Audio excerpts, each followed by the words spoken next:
His spirit was believed to dwell within a dark chamber known as the Holy of Holies. In it was also one of the most mysterious artifacts of the ancient world, the Ark of the Covenant. It was said to contain the sacred words of God, the 10 Commandments, inscribed on 2 stone tablets. Anyone other than the high priest entering the forbidden sanctuary would meet with certain death, struck down by powerful supernatural forces. Why was the Ark such a feared and dangerous object? After 5 centuries, the temple was destroyed on the 9th day of the Hebrew month of Av. It would be replaced by another, more elaborate structure, but it too would fall centuries later on precisely the same date. Was this mere coincidence or divinely ordained? What rituals took place within the temple's inner chambers? And what secrets still linger here, waiting to be discovered on Jerusalem's Temple Mount? These are but a few of the mysteries of the Bible.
If these stones could speak, what stories would they tell? More blood and tears have been shed over this barren hill than anywhere else on earth.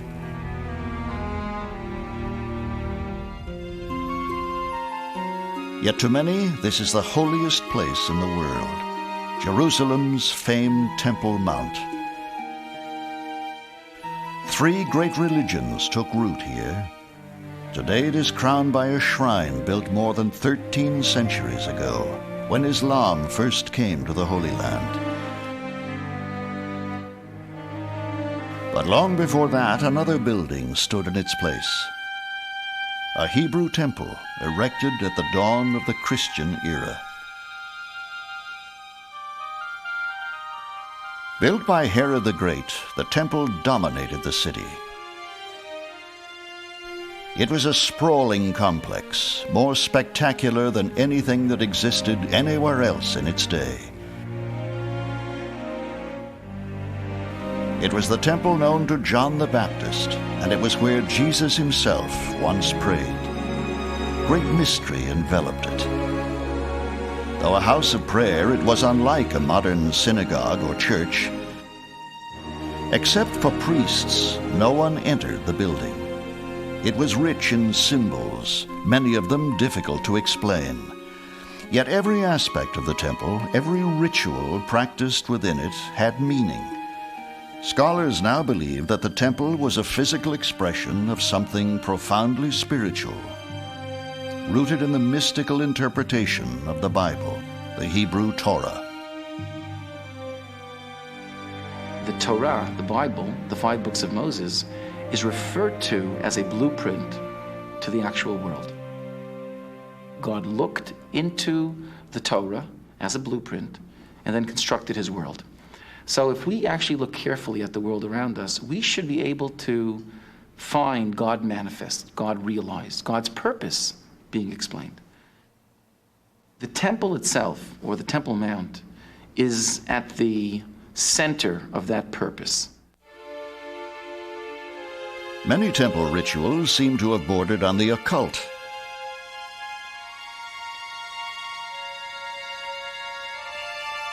The innermost chamber was known as the Holy of Holies. It was there where the Spirit of God was believed to reside. Only the high priest himself was permitted access. For anyone else to risk entry was to invite certain death. God would kill them on the spot. The lightning bolt would strike them dead, quote unquote. It was a danger. Because if you're dealing with that level of integration, you need to have the knowledge. You need to have the training. It's like walking into a nuclear chamber unprotected. The most important site in the temple was the Holy of Holies, which people were not allowed to enter except for the high priest, who would go in there once a year on Yom Kippur, on the most sacred day of the year. And there he would pray for the redemption and the repentance of the people. But no one else was allowed to enter that place. On Yom Kippur, the Day of Atonement, the high priest would pray for the pardon of the nation's sins committed during the previous 12 months. According to ancient Jewish tradition, before entering the Holy of Holies, a scarlet-colored thread and a gold rope would be tied to the high priest's waist. His heart had to be pure, his conscience clear, before entering the sanctuary alone.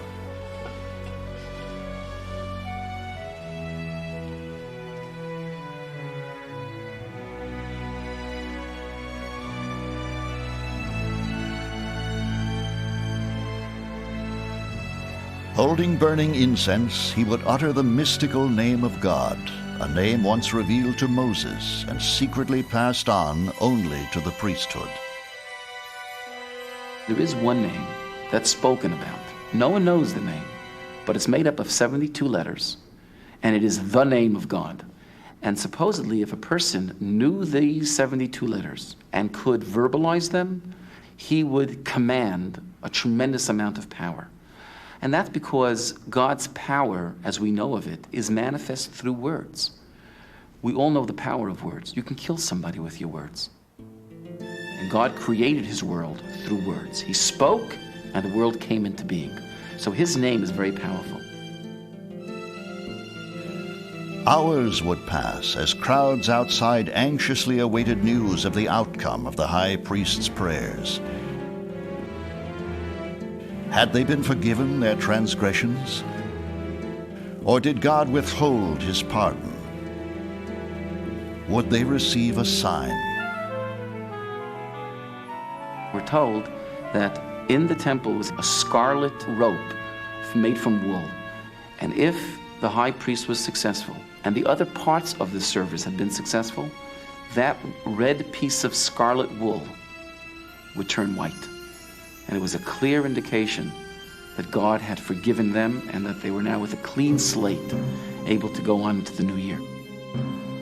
If the high priest's heart had not been pure, his prayers would go unanswered.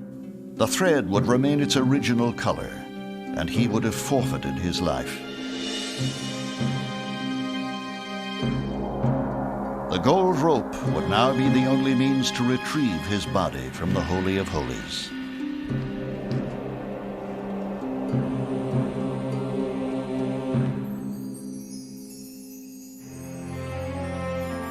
For all its mysterious perils, Herod's temple was not the first to rise on this spot.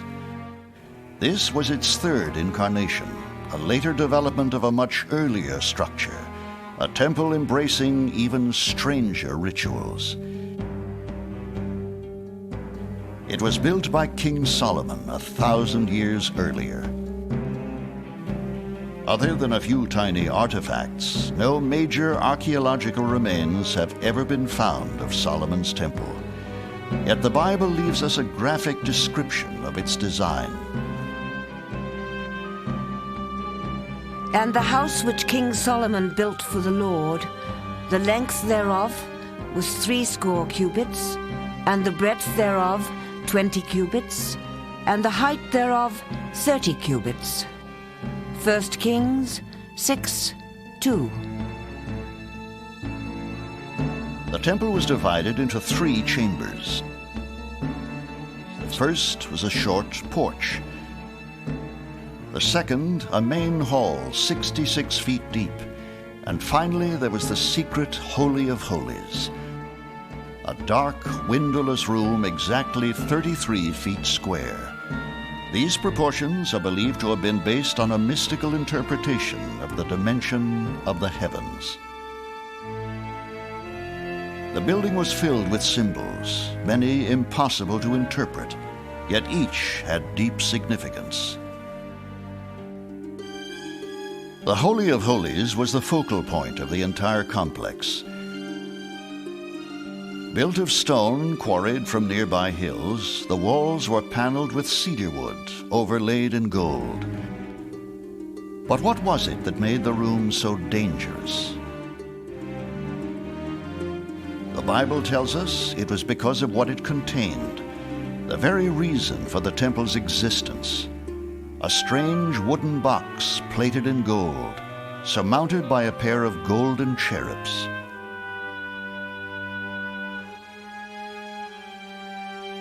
This was the Ark of the Covenant, an instrument of awesome power. There are many who believe it still exists, its vast supernatural energy once again waiting to be unleashed on the world.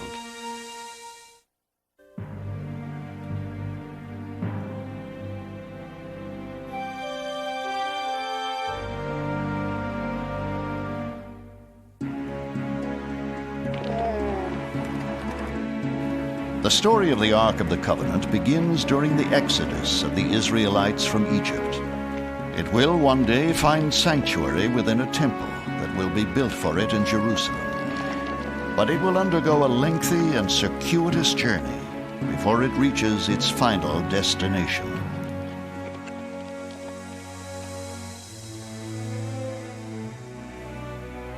At Mount Sinai, Moses receives the 10 Commandments from God. Now the people are told to construct the ark, to contain the tablets of God's holy words. Make an ark of wood, 2 cubits and a half the length thereof, 1 cubit and a half the breadth, and 1 cubit and a half the height thereof. Overlay it with pure gold, and make upon it a crown of gold. Exodus 25:10. Once built, the ark begins to exert supernatural powers. The people are forbidden to touch or even approach it. Why? The Ark of the Covenant is far and away the most mysterious object described in the Bible. There's nothing else quite like it. A tremendous aura of mystery and power surrounds it. It was surmounted by the figures of 2 cherubim. Now, this is a word that's much misunderstood in the West today. When we say cherubim, we tend to think of chubby, happy little infants. The cherubim of the Ark of the Covenant were anything but that. What comes across from the descriptions is the figures of 2 fierce, almost demonic figures gazing at one another across the lid of the ark. And in many of the accounts, particularly from the extra biblical sources relating to the Ark of the Covenant, we find descriptions of fire passing between the cherubims, of sparks, of some kind of energy passing between them, and of a cloud and a bright light surrounding them. To this day, explanations of the ark's powers still elude scholars. Yet the ark becomes a venerated but much feared object. The people of Israel safeguard it in a tabernacle, a tent pitched wherever they camped during their 40 years of wandering in the desert. In addition to the ark, 3 other objects are reportedly kept within the tabernacle's inner sanctum. The staff used by Moses to part the waters of the Red Sea, the rod of his brother Aron, the man chosen to become high priest of all Israel, and a bowl of the mysterious... One day they'd wake up and find their food waiting for them. When this happened, God instructed Moses, take some of this manna, place it in a bottle, seal the bottle, and it is to be kept next to the ark for an everlasting memorial. Despite the miraculous daily provision of manna, as so often happened during their years of wandering, the people become dissatisfied. Manna is not enough. Remembering their days as well-fed slaves in Egypt, they begin to crave other foods. And the mixed multitude among them fell a-lusting. And the children of Israel wept again and said, "Who shall give us flesh to eat?" Numbers 11:4. And so begins a new chapter in the story of the temple, as the people turn to animal sacrifice. Yet sacrifice was not new. It was an ancient ritual practiced throughout the Near East since time immemorial, as a token offering to God.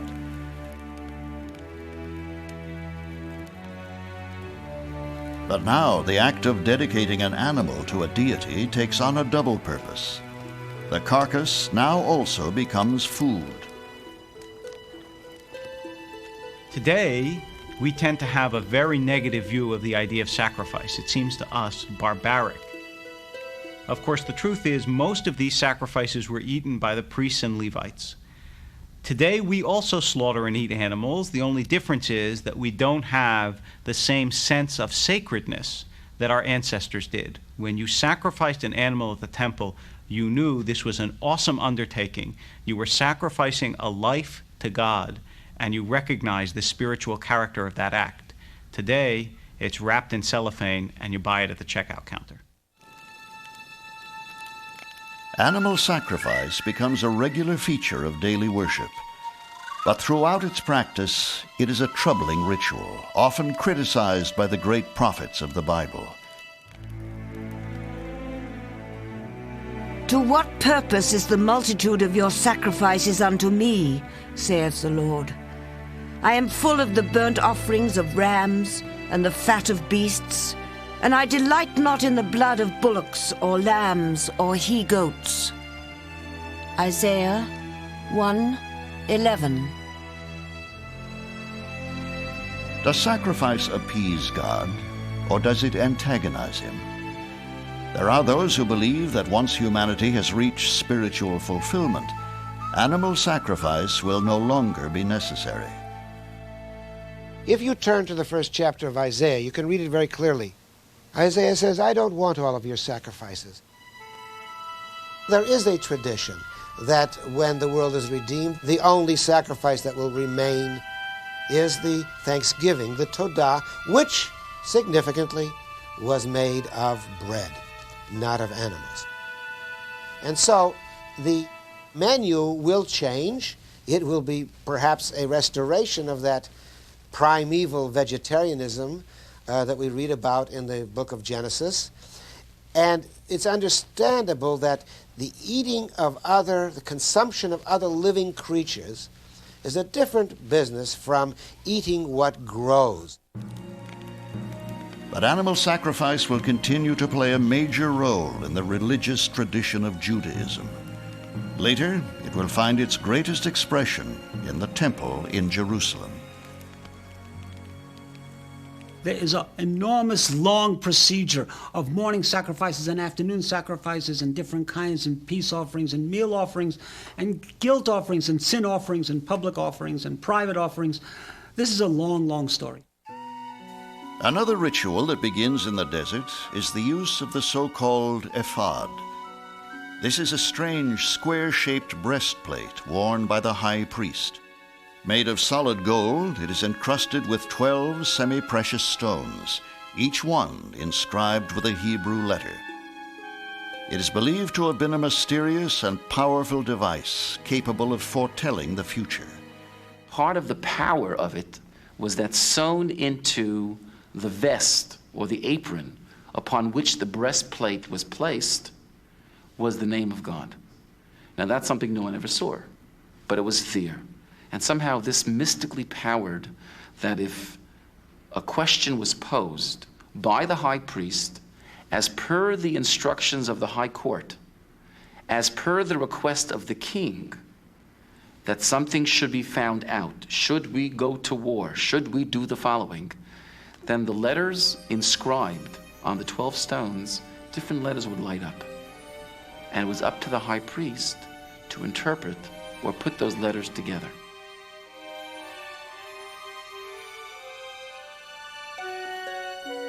Practicing mystifying rituals and tapping into forces we may never understand, the people of Israel and the Ark eventually reach the land of Canaan, the Holy Land.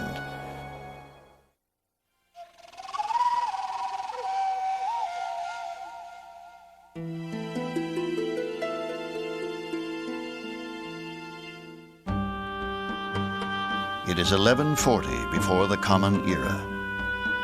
After wandering in the wilderness for 40 years, the people of Israel have crossed the River Jordan into the Promised Land.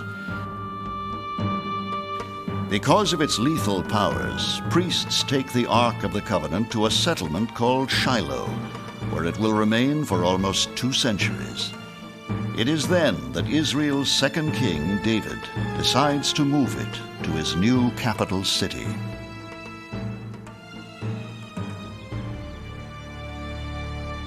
Jerusalem will become the Ark's final resting place, but not before a temple rises here on the hill known as Mount Moriah. This is a special place with intense spiritual importance to people of many faiths.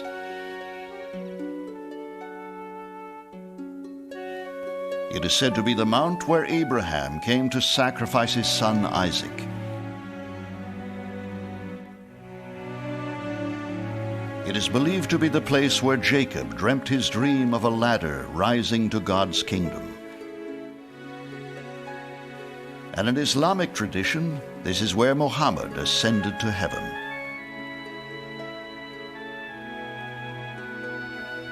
All of these events are believed to have taken place on one specific spot, on a rock known as the Foundation Stone. It now lies beneath a great dome built here 1,300 years ago. But what is it that makes the Foundation Stone so sacred and revered? Foundation stone in Hebrew is Even Shetiyah, and it is so called because that verb is interpreted to mean where the navel, the world, was set. It is the foundation stone, the keystone of the world as we know it. And this gets us into a major mystical theme, sometimes referred to as axis mundi, as though the whole world were revolving around this one point. In medieval times, but of course Jerusalem isn't anything like the center of the world geographically. Geographically, it's really very trivial. But it shows what a tremendous place this small, obscure, out-of-the-way city began to play in the hearts and minds of human beings, because this was the place that God had chosen. And if God chooses a city, it makes it immediately and forever the center of the world. The task of building the temple falls to King David's son, Solomon.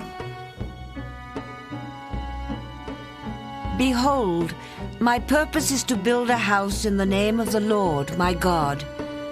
As the Lord said unto David, my father, saying, Thy son, whom I will set upon thy throne, shall build a house unto my name. 1 Kings 6:5.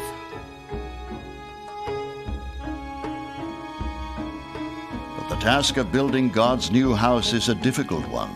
Nothing like it has been attempted by the Hebrews before.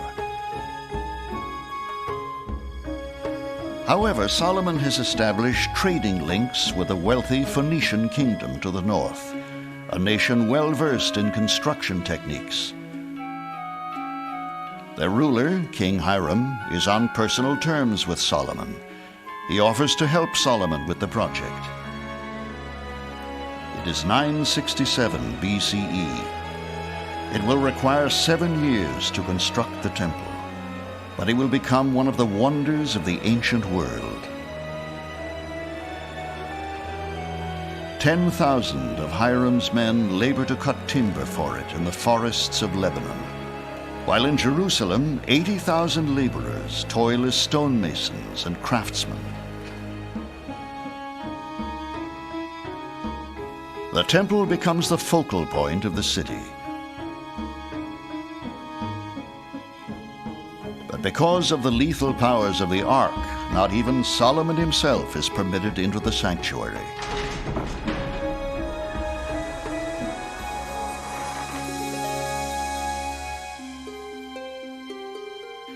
To pay for the project, the nation has been divided into 12 heavily taxed districts. This has split the people's allegiance to their king, and it is not long before the 10 northern tribes secede. What was once a united kingdom now becomes 2 kingdoms, Israel in the north and Judah in the south, with its capital at Jerusalem. Without a temple of their own, the northern tribes turn to paganism. In 730 BCE, they will be invaded and exiled by the Assyrians. They will never be heard from again, remembered only to history as the 10 lost tribes of Israel. Despite the Jerusalem temple, those in the south also waver from their spiritual path. Many rites and traditions have become corrupted. The people begin to worship pagan gods. Prophets rise up to speak out against this trend, but to little avail. Will ye steal, murder, commit adultery, swear falsely, and burn incense unto Baal, unto other gods, stand before me in this house, built in my name, and say, we do these abominations? This house called by my name has become a den of robbers. Jeremiah 7:9. Few heed the prophets, but in 587 BCE, their warnings take on horrifying meaning when the armies of King Nebuchadnezzar sweep in from the north. The entire nation is taken into captivity and exiled to Babylon. The temple itself is set alight and razed to the ground.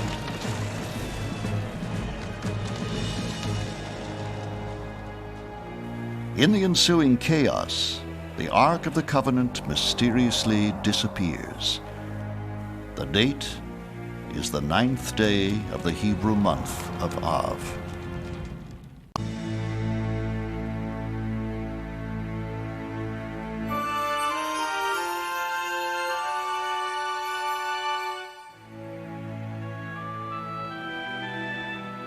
Jerusalem and its Temple Mount have always been steeped in mysticism.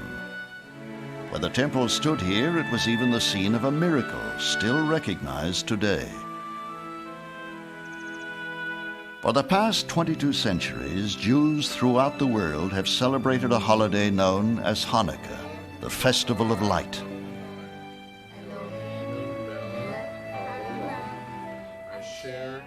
Its origins go back to the year 167 BCE.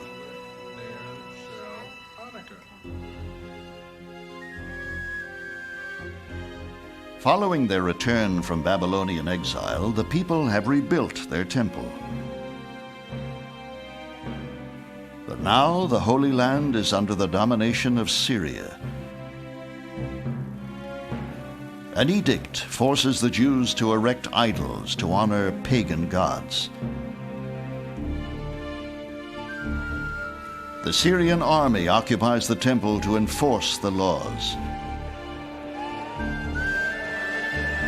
But the Jews rise in rebellion and drive them out. However, on entering the building, they find it plundered.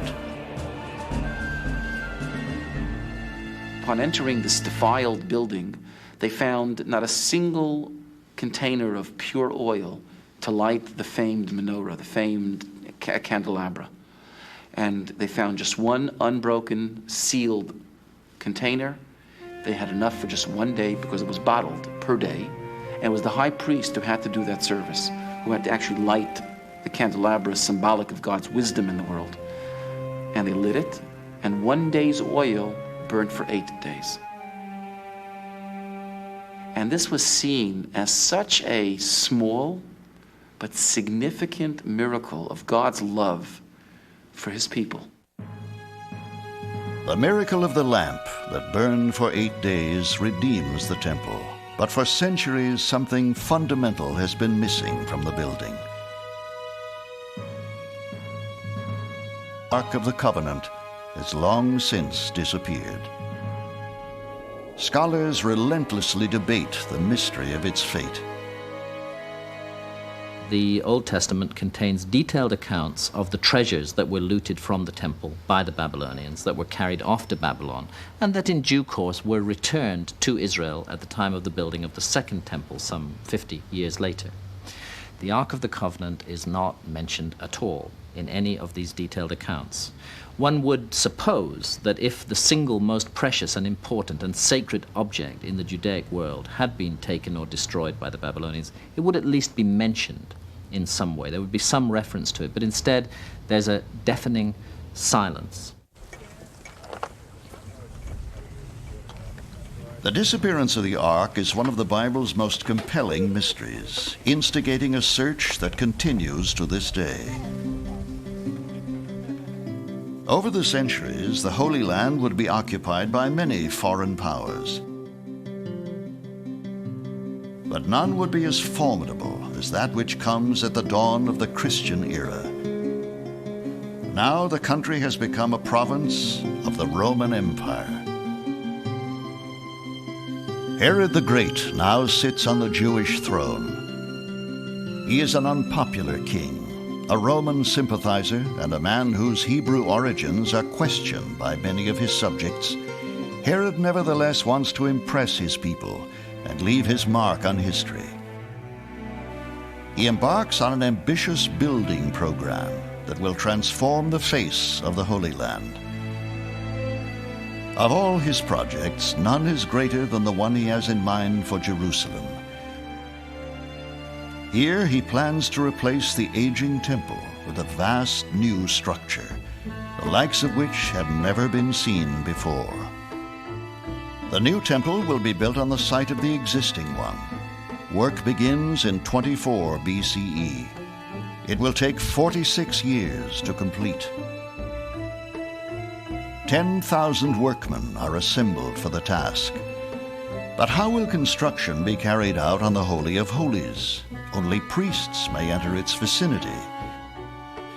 Herod's solution is simple. 1,000 young priests will be trained as carpenters and stonemasons. They alone will work inside the new sanctuary.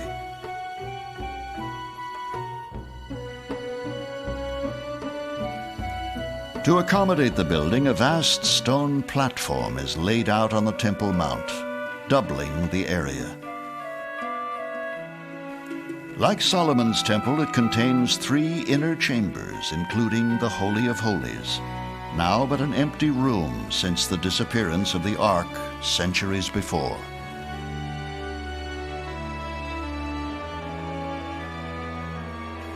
But Jerusalem is a nervous and troubled city. The people are divided in their relationship with the Romans. Religious ritual has become corrupt.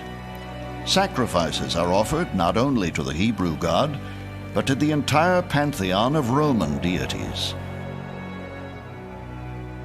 Driven by greed and profit, temple worship has been reduced to little more than big business. It is into this environment that a young man from Nazareth comes.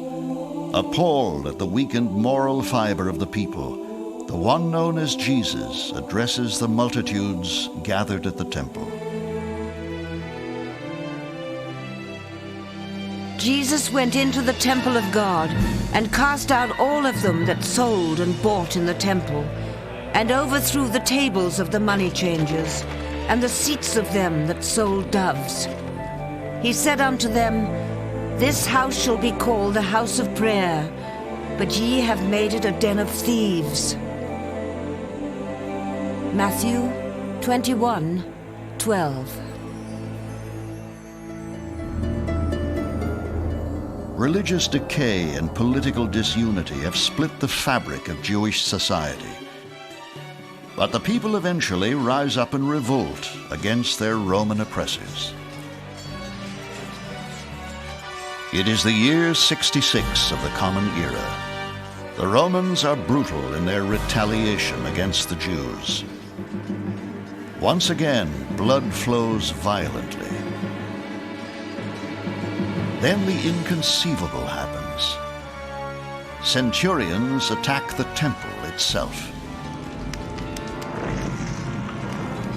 The entire complex is reduced to ashes. History has repeated itself, for mysteriously it is once again the 9th day of the Hebrew month of Ab. It is the exact date of the destruction of Solomon's temple 500 years earlier. Why? Was it mere coincidence? Or was the divine responding to the conduct of his people? The temple was destroyed because of sinat chinam, which means baseless hatred. And you can see in the politics of the time that there was a lot of empty hatred of Jews for one another as they fought with all sorts of different factions splitting off. Jews and the surrounding peoples hated each other. That's what led a modern rabbi to say, perhaps if the temple was destroyed with baseless hatred, we can rebuild it with baseless love. Today, Jews pray at the Western Wall for the redemption of the temple. This is the only remaining fragment of Herod's once magnificent complex. But for some, there is another, more elusive prize, an artifact far older and more mysterious than mere brick and stone.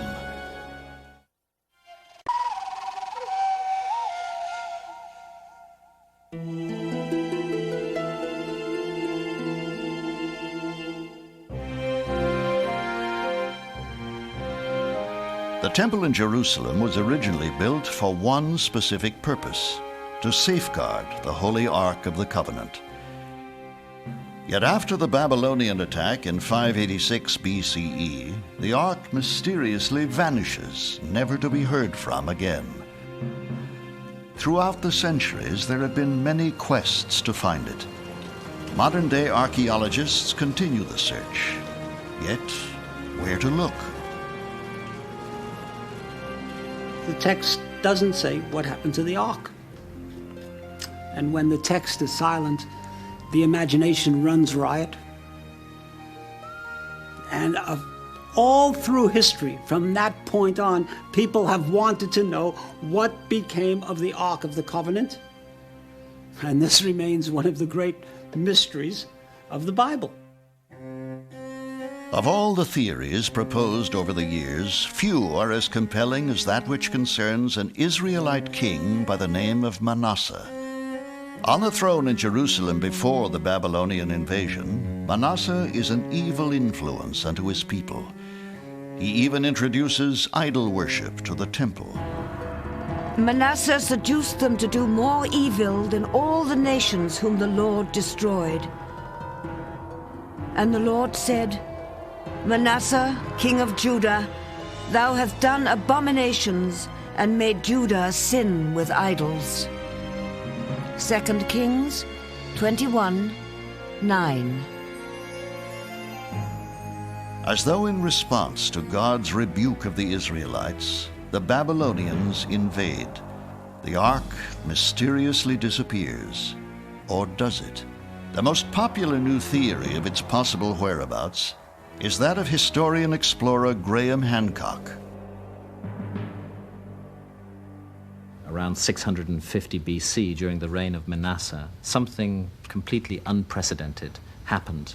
Far away in Egypt, on the island of Elephantine, close to the modern city of Aswan, a Jewish temple was built.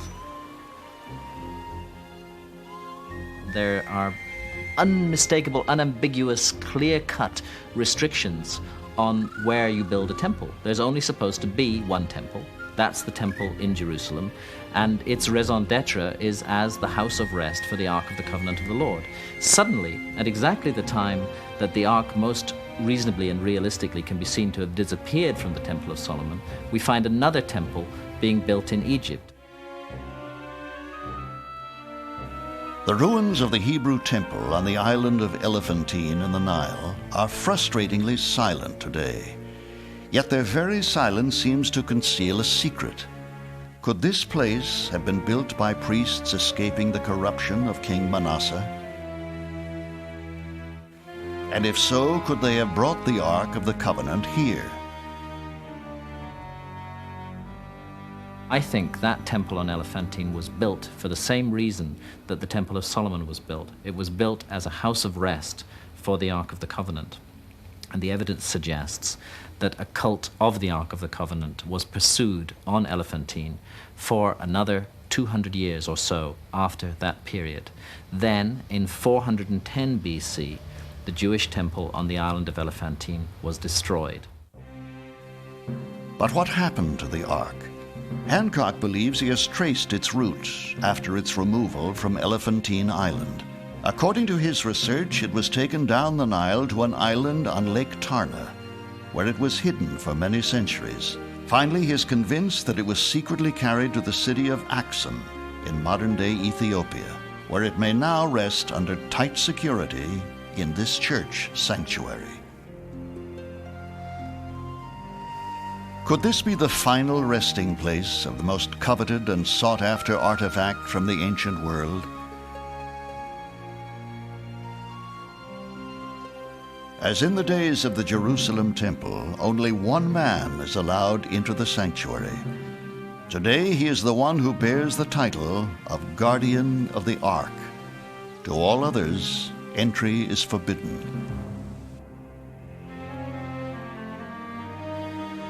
We may never know the answer to this most elusive of biblical mysteries. Meanwhile, prayers continue in Jerusalem in the hope that both the Ark and the temple in which it once stood will be resurrected. Yet there are those who look no further for the that it's actually buried somewhere beneath the present site of the temple. In caverns and caves that exist beneath Jerusalem, somewhere in there, this Ark of the Covenant is hidden. Right before the destruction of the first temple, we're told that among those who were responsible, Jeremiah the prophet spirits away, takes away the ark, and takes away some key things, and they hide them. Hide them for some later time when the Jewish people and the world will one day be worthy of the reconstruction of the temple. For 3,000 years, this hill, the legendary foundation stone of the world, has been the focus of millions. Though untold blood has been spilled here, this is above all a place of hope and a place of everlasting mystery. For this is where God's house, the Holy Temple, once stood.